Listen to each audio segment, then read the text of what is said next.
Bismillahirrahmanirrahim. Assalamualaikum warahmatullahi wabarakatuh. Saudara-saudara sekalian, Alhamdulillah hari ini kita memasuki hari pertama di bulan suci Ramadan tahun 1441 Hijriah.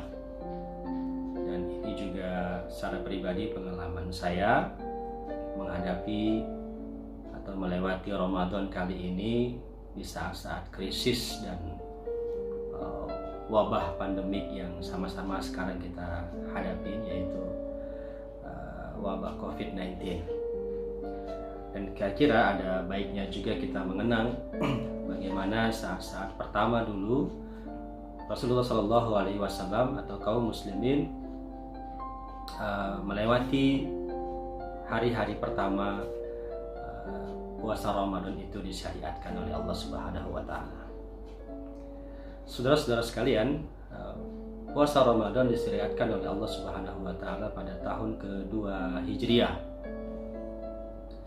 dan kira-kira 17 hari ketika kaum muslimin melewati puasa Ramadan itu ada satu peristiwa besar yang terjadi, yaitu terjadinya perang Badar, yang merupakan perang terbesar juga yang pernah dihadapi oleh kaum muslimin.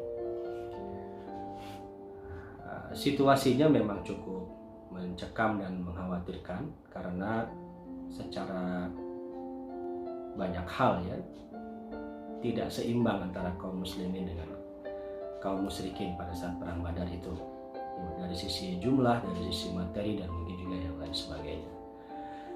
Nah, saudara sekalian, situasi itu saya kira juga mungkin kita alami pada saat-saat ini, di mana kita melaksanakan puasa di bulan Ramadan ini dalam situasi perang juga, menghadapi wabah COVID-19 ini. Kenapa saya katakan menghadapi wabah ini juga sama kaitannya juga dengan menghadapi perang? Rasul sallallahu alaihi wasallam pernah mengatakan, latafna ummati ila bita'ni wa ta'un.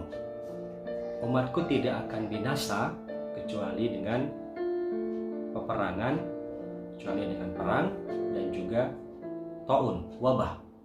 Nah, hal inilah yang kemudian mendasari sebagian ulama mengatakan bahwa cara menghadapi perang itu juga sama dengan cara menghadapi wabah, yaitu perlu perjuangan dan juga ada strategi-strategi yang diterapkan agar kita bisa memenangi pertarungan melawan musuh dan juga pertarungan melawan wabah. Nah, saudara-saudara sekalian, saya kira dalam pertarungan menghadapi wabah ini sudah banyak strategi yang sudah diberikan kepada kita semua oleh pemerintah kita, oleh para ulama kita. Di antaranya misalnya ada anjuran untuk tetap di rumah, menjaga jarak, tidak berkerumun, tetap menjaga kebersihan, atau mungkin nanti menjelang Lebaran kita dianjurkan untuk tidak mudik, atau tidak pulang kampung, beda atau sama itu mudik pulang kampung itu. Nah, ala kulli hal, apapun itu strategi-strategi yang sudah diterapkan oleh pemerintah kita untuk kita, supaya kita bisa memenangi pertarungan melawan wabah ini.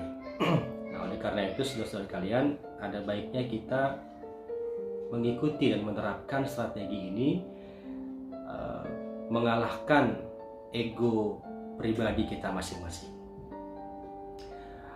Nah, saya kira kondisi batin kita juga kadang-kadang bertentangan juga dengan strategi-strategi ini. Misalnya kita yang setiap hari dibiasakan untuk sholat berjamaah di masjid, tapi kemudian dianjurkan untuk di rumah, ini ada goncangan batin ketika mendengarkan azan kita nggak ke masjid. Kayaknya ada sesuatu hal yang kurang, karena memang sebagai seorang muslim itu sholat berjamaah di masjid merupakan anjuran yang sangat kuat bagi khususnya laki-laki. Hari ini berdasarkan dalam sebuah riwayat hadis, pernah suatu ketika seorang sahabat yang buta matanya pernah minta dispensasi kepada Rasulullah SAW untuk tidak sholat ke masjid, untuk tidak berjamaah di masjid. Ya, beliau bernama Abdullah bin Umi Maktum. Ini sahabat yang sangat istimewa, bahkan kisahnya beliau ini sampai diabadikan dalam kisah yang lain tentunya, ya, diabadikan dalam sebuah surat di dalam Al-Quran, yaitu surat Abasa, ya, Abasa wa Tawalla. Nah, jadi Umi Maktum ini pernah minta dispensasi kepada Rasulullah SAW untuk tidak berjamaah di masjid. Beliau mengatakan, ya Rasulullah, saya ini orangnya buta, kemudian rumah saya cukup jauh untuk mendatangi masjid, sehingga kalau saya datang ke masjid itu agak mengkhawatirkan saya terperosok ke jurang atau sebagainya, karena nggak ada yang menuntun saya. Kira-kira boleh nggak saya minta dispensasi untuk tidak sholat berjamaah di masjid? Itu kata Abdullah bin Maktum. Apa kata Rasulullah? Wahai Abdullah bin Maktum, apakah engkau mendengar azan? Abdullah bin Maktum mengatakan, ya Rasulullah, saya mendengarkan azan. Maka kata Rasulullah, Abdullah bin Maktum, tidak ada alasan bagimu untuk tidak melaksanakan sholat berjamaah di masjid. Inilah sebuah riwayat hadis yang menguatkan bahwa sangat kuat keinginan kita untuk berjamaah di masjid. Seorang yang buta saja, seorang yang rumahnya jauh saja, kalau mendengar azan tetap dianjurkan oleh Rasulullah untuk di masjid. Kenapa kita yang sehat tidak ke masjid untuk berjamaah? Nah, saudara-saudara sekalian, tapi saat ini situasinya berbeda.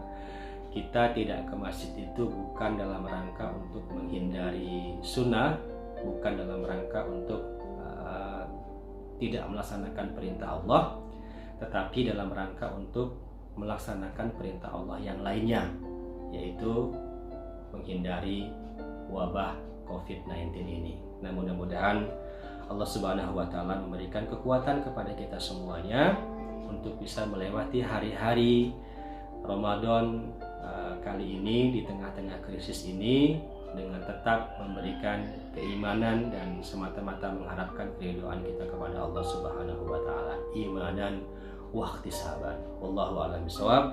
Assalamualaikum warahmatullahi wabarakatuh.